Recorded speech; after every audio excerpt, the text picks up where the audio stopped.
எண்ணெய் ஊற்றி கடுகு நல்லா வெடிச்சிட்டாங்க. காஞ்ச மிளகா போட்டுருங்க.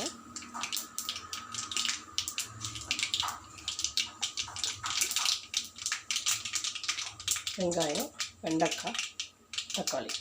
ஃபஸ்ட்டு வெங்காயத்தை போட்டு நல்லா வதக்கணும்.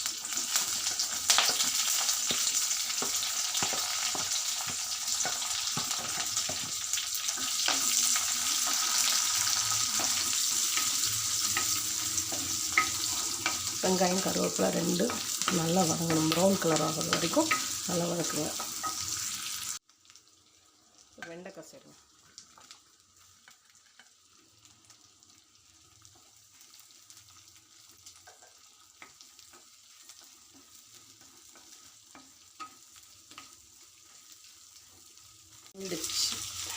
இப்போ தக்காளி போட்டுக்கலாம். கொஞ்சம் நேரம் வதங்கினா போதும்.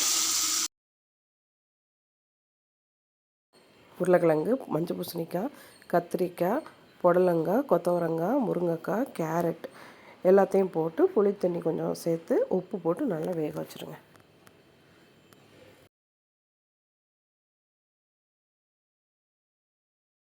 வெந்துருச்சுங்க. சாம்பார் தூள் போட்டாச்சுங்க. வேக வச்ச காயை போட்டுடலாம். தேவையான அளவு உப்பு, புளி சேர்த்து நல்லா கொதிக்க விட்டுருங்க. கொதிச்சதுக்கப்புறமா மல்லித்தழை போட்டு இறக்கணும். கொதிச்சிடுச்சு. மல்லித்தழை போட்டு இறக்கிடலாம். சாம்பார் ரெடி.